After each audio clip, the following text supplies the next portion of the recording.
Eu não uso inteligência artificial no meu consultório. Foi o que o médico me disse semana passada. E quando eu fui analisar, ele usava 4. A partir do dia 26 de agosto, isso vai deixar de ser uma simples faculdade. Vai ter que ser algo regulamentado e orientado juridicamente, porque vai começar a valer a Resolução 2454 do CFM, que regulamentou o uso de inteligência artificial na medicina. Essa resolução, publicada em fevereiro, teve ali uma vacância de 180 dias, mas agora esse prazo já está acabando. E é por isso que você precisa entender e se adequar dentro desse lapso até o dia 26 de agosto.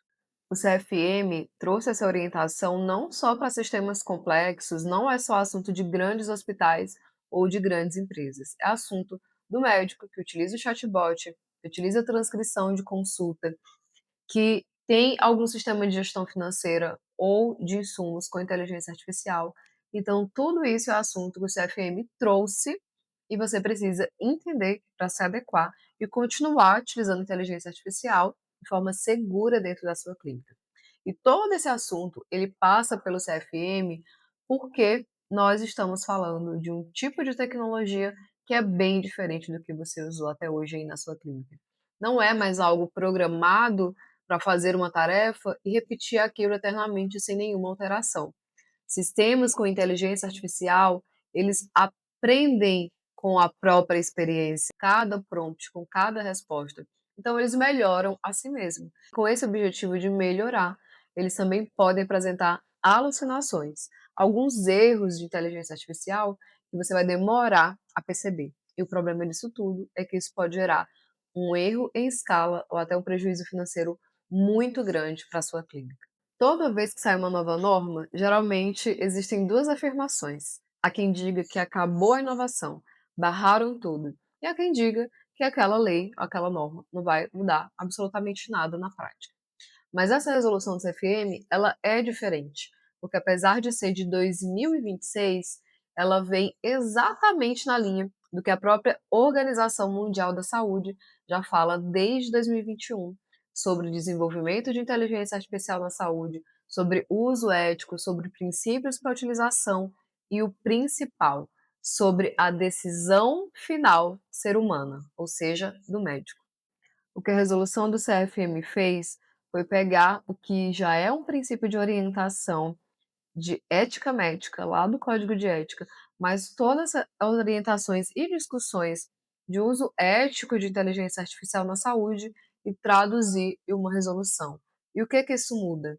Que antes, se acontecesse algum erro, algum dano ao paciente, um diagnóstico errado, um vazamento de dados, ia se falar que vamos avaliar se o médico foi prudente ou não, com requisitos totalmente aleatórios, na verdade, sem nenhum requisito. Agora, se acontecer algum erro, algum vazamento, alguma falha de tecnologia que gere um dano ao paciente, vão olhar, isso aqui estava na norma, isso aqui era para ter sido feito, isso aqui não foi respeitado e seguido. E isso gera tanto o risco de um processo ético profissional dentro dos CRMs, quanto de um processo judicial. Todo esse boom da inteligência artificial na medicina, ele foi visto aí nos últimos 4 anos, depois que o ChatGPT veio e muitas outras ferramentas, mas a inteligência artificial na saúde já é utilizada há muito tempo em tarefas muito mais complexas, mas agora, porque essas ferramentas ficaram mais fáceis e mais acessíveis, nós estamos vivendo uma era de vários sistemas com inteligência artificial, mas precisamos entender como isso se aplica dentro da área da saúde, que é bem diferente de outras áreas. Por que eu digo isso? Porque a primeira coisa que a gente precisa diferenciar para falar de IA na medicina é se aquela ferramenta que você está ali na sua clínica, no seu hospital, ela é uma ferramenta administrativa ou ela é uma ferramenta considerada um produto da saúde. Por que existe essa grande diferença? Porque ferramentas administrativas não são regulamentadas pela Anvisa, são livres dessa regulamentação. Já ferramentas para uso clínico, para suporte de decisão, para monitoramento de pacientes, inclusive para detecção de padrões dentro de exames, são considerados produtos da saúde e, para serem válidos, precisam ser certificados, autorizados pela Anvisa. Mas o CFM ele não fez essa diferenciação. Ele trouxe regras de conduta ética, documental e de governança para qualquer tipo de aplicação de inteligência artificial dentro de estabelecimentos de saúde, inclusive ferramentas administrativas, como o chatbot de atendimento, aquele que marca consulta e a sua transcrição. Outra orientação que a resolução do CFM trouxe foi o consentimento do paciente. Na verdade, isso primeiro tem uma camada, que é declarar o uso. Gabriela, para todas as ocasiões, não. Para quando for utilizado de forma relevante para fechar um diagnóstico, para prescrever um tratamento, para fazer uma prescrição de medicamento. Então, o médico ele tem que ser transparente e declarar isso em prontuário e pegar o consentimento do paciente para dizer: olha, eu estou usando o suporte de inteligência artificial, seus dados estão sendo inseridos nessa plataforma, e isso não é feito em uma linha de prontuário, porque foi no prontuário que o CFM pediu para o médico colocar isso, a declaração de utilização. Isso, além do prontuário, precisa ser feito através de um termo de consentimento livre esclarecido específico para essa atividade, contendo cláusulas específicas que explicam e declaram toda essa relação com a tecnologia. Porque sabe onde a maioria não entende e só apenas utiliza inteligência artificial, é que é sim possível você dividir responsabilidade com o desenvolvedor dessa tecnologia quando você respeita todas as outras camadas que a própria resolução do CFM tem exigido. Quando eu falo dessa resolução, a reação mais comum é: ah, mas eu não uso IA. Usa sim. Se a sua secretária utiliza um chatbot, tem IA ali. Se você usa um aplicativo de transcrição de consulta, tem IA ali. Se você utiliza alguma IA dentro do seu prontuário eletrônico, você está utilizando uma ferramenta de inteligência artificial que, para o CFM, precisa de orientação, de documentação e de controle por trás dessa ferramenta. A resolução se aplica a médicos, clínicas, hospitais e até a empresas que desenvolvem inteligência artificial na saúde, as health techs. Porque aqui o verbo é utilizam. Mas de todos esses, o grupo que menos tem olhado para o que está sendo exigido deles são os desenvolvedores, as health techs. Por quê? As clínicas, os hospitais não vão mais contratar nenhuma solução sem perguntar qual é o nível de risco, o que acontece se der errado, qual é a documentação para ter segurança de que eles não responderão para o CFM, porque sim, os médicos e estabelecimentos de saúde estão subordinados a essa resolução.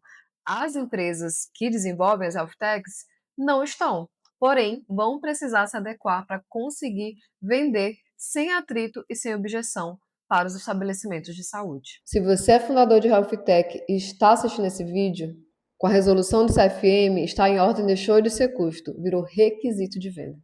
As health techs que tiverem documentação pronta venderão muito mais fácil do que o concorrente que não tem. Isso não é uma previsão minha, é a regra posta pela resolução e que vira obrigação para o comprador, para o seu cliente. Agora vamos para uma parte bem importante dessa resolução: o nível de risco. O CFM trouxe uma classificação em 3 níveis: baixo, médio e alto. O que isso significa? O nível de exigência de documentos, de orientações, de recomendações e de protocolos para uso. Vamos lá. Sistema de IA que faz agendamento do WhatsApp direto para a agenda do médico. Risco baixo. O CFM não exige quase nada além da própria aplicação da LGPD. Sistema de inteligência artificial que transcreve consulta e entrega recomendação de conduta. Nível médio. Passa pela decisão clínica, então o CFM já considera nível médio, exige que o paciente saiba, que seja declarado em prontuário, assinado termo de consentimento, para que você utilize isso de forma ética e crítica, sabendo que a decisão final é do médico. E a que analisa exames em contexto de urgência e emergência. Nível alto. São decisões em ambientes críticos ou pacientes vulneráveis. Precisa de governança. Se o sistema foi desenvolvido próprio dentro do estabelecimento, comissão de inteligência artificial e medicina, além do registro prontuário e termo de consentimento para o paciente. Então você não precisa decorar esses 3 níveis, você precisa entender que quanto mais perto essa solução de A está do diagnóstico, da interação com o paciente no sentido de decisões clínicas, de orientações, maior o seu risco. Então, para ferramentas administrativas, nós temos baixa exigência de regulamentação. Para ferramentas em suporte de decisão, principalmente em ambientes críticos e pacientes vulneráveis, nós temos uma alta exigência de governança, documentação e uso ético dessas ferramentas. E o que dá tempo de fazer em 3 semanas até começar a valer a resolução 2454 no dia 26 de agosto de 2026. Primeiro de tudo, você vai fazer um inventário das suas soluções de inteligência artificial.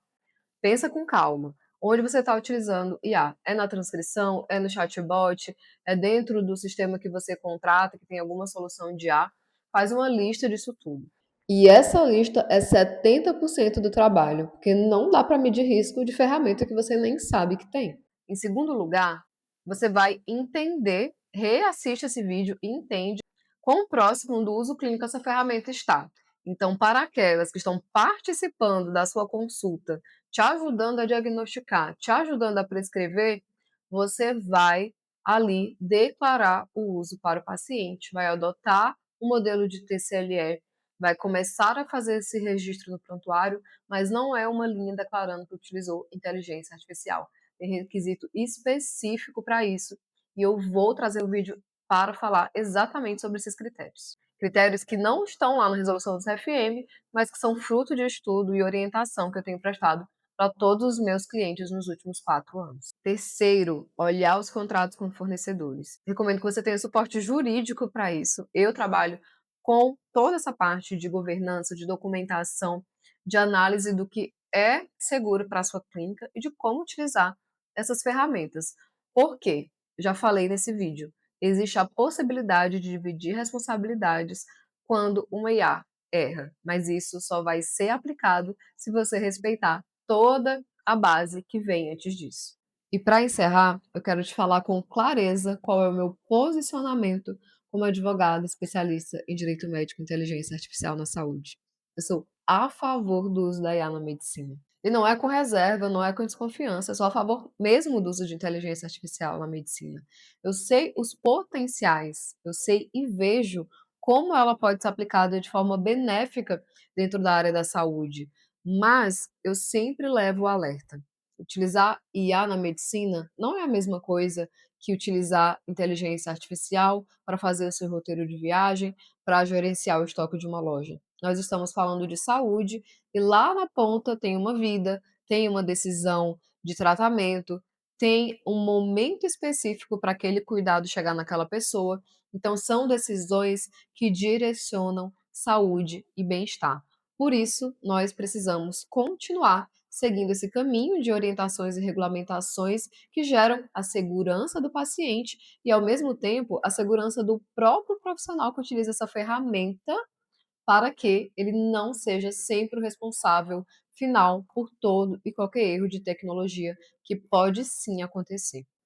Regra que organiza o uso da inteligência artificial não freia a tecnologia. Na verdade, permite que seja usada de forma efetiva, porque quem vai abrir a porta do seu estabelecimento de saúde para colocar algo que não entende, que não tem segurança? E pior, que não sabe como isso vai responder no Tribunal de Justiça. Regulação, para mim, não é inimiga da inovação, é condição para ela existir. E tudo que foi falado nesse vídeo sobre a resolução do CFM não é para vender medo, não é para te vender produto, documento, serviço. É para te dizer que nós mudamos totalmente o direcionamento da medicina. Não é algo facultativo, é algo que caminha para ser utilizado de forma ética, segura, regulamentada. E cabe a você que quer crescer a sua clínica, que quer melhorar os seus diagnósticos, implementar essas ferramentas aí dentro, saber o caminho que você tem que pisar. E semana que vem eu volto com os 3 níveis de risco da resolução de forma detalhada e exemplificada. Até o próximo vídeo.